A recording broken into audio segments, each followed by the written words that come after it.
name's Jessica Flores, and my field of study is technically directing film. I actually was assistant directing a show here with Andrew Robertson, and they were super behind on costumes for Drowsy Chaperone. And so the lady who was running the shop back then, she asked me to come in and help, and I somehow got sucked into it. And then when she left, I took over her position. I'll kind of do some different research on different styles. And my big thing that I really like to do is we do a lot of period shows here. So I like to kind of combine modern stuff with the past things and kind of roll it all together. So that's kind of my creative way.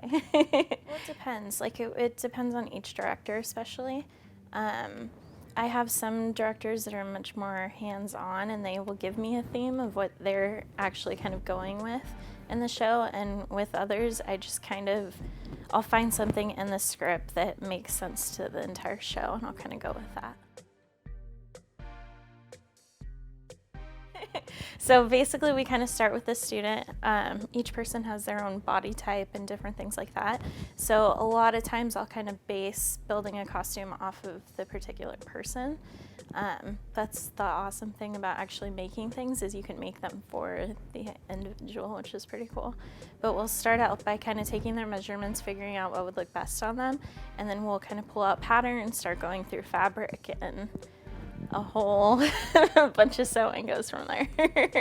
Drowsy Chaperone was probably my favorite. I think it's a pretty well-known show.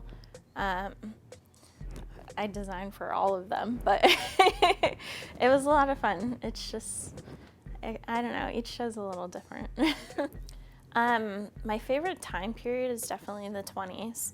I really like doing kind of like the flapper style clothes, the layering. I like kind of messing with that. I think that's my favorite. So working here, what's pretty cool is you work with a lot of different theater companies outside of this one.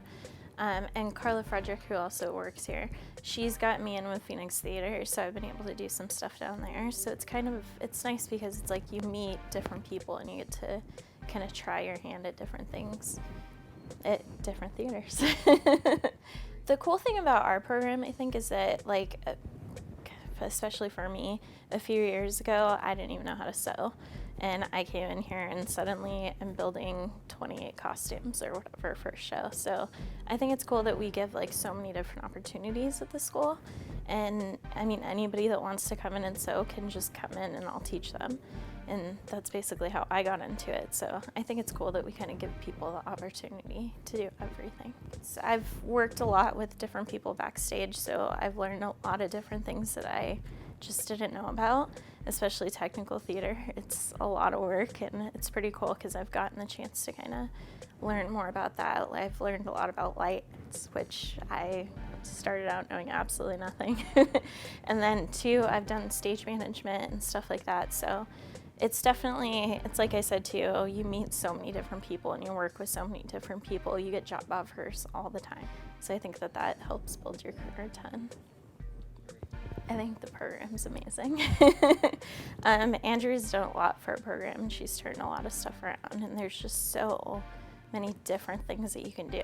It's like you can learn the craziest things that you thought you would never learn. That's what's kind of cool about our program. Well, I think like the biggest thing that I hear from students is that they feel like they can't go anywhere in theater or film or whatever aspect they're going into. And I think once they kind of start working with our program a little more, they realize that there's so many more opportunities out there. And you can actually make a career out of being in theater. Or fun. That's it.